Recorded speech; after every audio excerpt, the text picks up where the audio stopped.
देखिएगा कि उर्दू में कई ऐसे साउंड है जो कि कई बहुत सारे ऐसे हर्फ है जो सेम साउंड करता है। जैसे कि शुरू से स्टार्ट कीजिए, ऐसे बीच बीच से करेंगे तो पता नहीं चलेगा। नंबर 1 से हम देखते हैं अलिफ के साथ और कौन सा हर्फ है जो कि साउंड सेम कर रहा है। अलिफ अ की साउंड है ना। तो अलिफ के साथ दूसरा कौन सा हर्फ है जो सेम साउंड कर रहा है? अलिफ और एन। एन को हम एन पढ़ते हैं लेकिन वो भी अ की आवाज देती है ना। अब यहाँ पर आपको ये कंफ्यूजन होगी कि हम अ के जगह पर एन लगाएंगे या अलिफ को लगाएंगे, है ना। ये कंफ्यूजन आज दूर करवाएंगे कि इतने सारे साउंड है सेम, तो इसमें हम क्या करें ऐसा कि शॉर्टकट बने इसका, है ना। तो सबसे पहले तो हमारा सेम साउंड वाला अलिफ है और एन है ना। अब है बे की बारी। बे ब की आवाज है, इसके साथ कोई ऐसा है हर्फ जो कि सेम साउंड करता हो? नहीं है। प के साथ कोई है? हाँ। अब है ते। कौन सा हर्फ है? ते। अब ते के साथ कोई ऐसा है हर्फ जो कि त की आवाज है? तो तोए है। तोए और ते दोनों सेम आवाज है ना। तो सबसे पहले ते और तोए। कोई और भी है जो त की आवाज हो? नहीं। अब है जी बारी ट की। ट के साथ कोई है? उसको हम टे पढ़ते हैं लेकिन आवाज तो ट की ही है ना। क्लियर करना है सारे साउंड, जिनको नहीं पता है वो अभी समझ लीजिएगा। अलिफ हम पढ़ते हैं और अ की साउंड है, जैसे आप पंजाबी में पढ़ते हैं एरा, लेकिन वो किसकी साउंड है, किसकी आवाज है? अ की है। उसी तरीके से बब्बा पढ़ते हैं पंजाबी में लेकिन ब की आवाज है। तो वैसे उर्दू में भी है, अल्ली बे पे पढ़ने का तरीका अलग है लेकिन साउंड बे ब की, पे प की, ते तो की। ते तो टमाटर लिखना होगा तो लगाएंगे, है ना। से किसकी आवाज है? सौ की। सौ। से सौ की आवाज है। तो से के साथ कोई ऐसा साउंड है हर्फ जो कि सेम साउंड हो?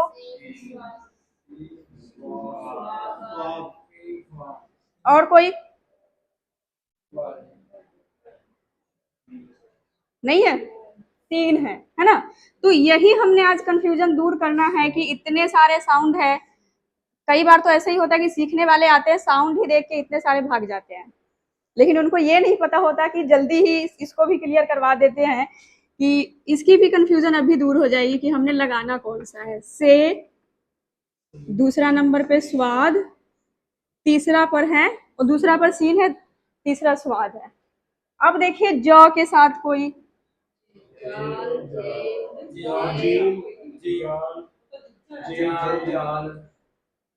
ये जो जीम है ना, ये ज की आवाज है नॉर्मली, ज है ना। जैसे आपको लिखना है किसी का नाम होता है जैसे राज, ठीक है, जैसे आपका क्या नाम है और दिलजीत किसी का नाम होता है जिसमें ज आता है ना। तो वो वाला ज है, इसमें पैर में बिंदी वाला ज नहीं है। ये कौन सा है? नॉर्मल ज। ये इसके लिए है। तो इसके साथ आपको कोई दूसरा नहीं मिलेगा। ज, ठीक। च, चे कोई नहीं है। हे के साथ कोई है सेम साउंड? एक जिम वाला है दूसरा गोल वाला है। कौन कौन सा है? जिम वाला है, दूसरा गोल वाला है। स्टार्टिंग में आपको लगेगा कि जिम वाला है हम ज्यादा इस्तेमाल कर रहे हैं, लेकिन सबसे ज्यादा इस्तेमाल ये वाला है होता है। अब आप कहेंगे कैसे? क्योंकि इसके और भी शक्ल है। ये तो उस 10 में आया है कि किसी के साथ जुड़ेगा अपने साथ नहीं जोड़ेगा, लेकिन इसका ना आगे चल के और भी शक्ल आएगा 3। तो इसके लिए सबसे ज्यादा यही वाला इस्तेमाल होगा, ठीक। तो ह के लिए कितने हैं? 2 है। सबसे पहले तो आपने लिखना है जिम वाला है और दूसरा गोल वाला है। नाम आपने ऐसे ही याद रख देना है इसको, जिम वाला है, गोल वाला है। हमजा का कोई लेना देना नहीं है, उसका अलग काम होता है, वो अलग से बताएंगे, ठीक है। हे का काम खत्म हो गया। दाल के साथ कोई है? दाल के साथ कोई है? जाल के साथ बताइए। जाल के साथ बहुत कंफ्यूजन है, यहीं पर सारे टिकते नहीं है, भाग जाते हैं। एक तो यहाँ आपको जाल ज की साउंड, जे ज की साउंड, जे ज की साउंड, ज्वाद ज की साउंड, जोए ज की साउंड। कितने हो गए साउंड सेम? 5। 5 सेम साउंड है। इसमें ज में बहुत ज्यादा कंफ्यूजन है, लेकिन इसमें भी कंफ्यूजन वाली बात नहीं होती है, वो आपको धीरे धीरे समझ में आ जाएगा। सबसे पहला तो जाल, फिर जे, फिर 3 नुक्ते वाला जे। और नुक्ते लगाने कैसे हैं ये देख लीजिए, ये नहीं एक यहाँ और एक यहाँ लगा दिए, लगेगा ही नहीं कि इसके साथ का है, बिल्कुल पास पास होना चाहिए, ठीक है। और कभी भी आप देखेंगे उर्दू में कि अगर हर्फ के ऊपर लगा होगा ना तो बिल्कुल उसके ऊपर ही होगा, जैसे कि यहाँ देखिए फे और क्वाफ में साइड पे नहीं होगा। जोई में भी देखिए, जोई में कई बार आप क्या करते हैं यहाँ लगाते हैं, पर यहाँ नहीं लगता, जैसे बी है ना उसके ऊपर लगता है, ठीक है। जे के बाद कौन सा था? जुआद। जुआद के बाद जोए। अब देखिए कोई दूसरा साउंड, सेम सेम। अब आपको सेम साउंड नहीं मिलेगा, अब आपको मिलेगा पैर बिंदी वाला। अब ये सारे जो साउंड है ज की, ये किसके लिए इस्तेमाल करते हैं? ज पैर बिंदी के लिए। यही हम सही नहीं बोलते तो सही लिखते भी नहीं है। ज है, ज पैर बिंदी है ना।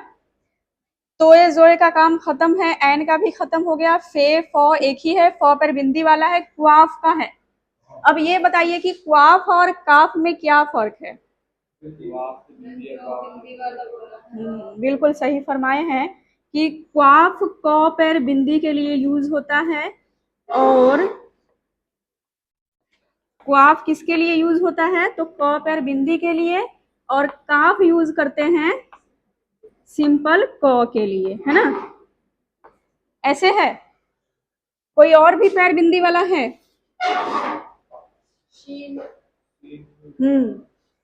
एक श, शलगम वाला श, तो क्या करेंगे? शीन लिखेंगे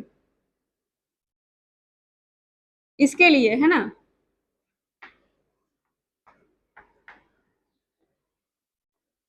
शलगम वाला शीन, ठीक। कोई और भी है?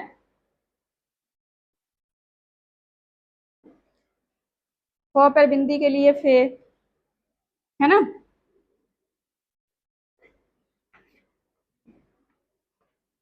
फ पर बिंदी के लिए क्या है? फे है। एक दूसरा आएगा जो कि नॉर्मल वाला होगा। ग पर बिंदी के लिए क्या लगाते हैं? क्या लगाते हैं?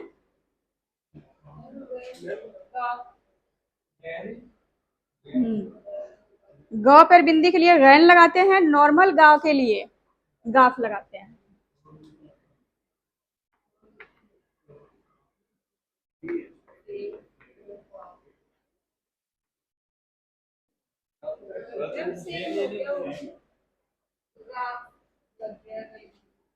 ये नहीं लगेगा?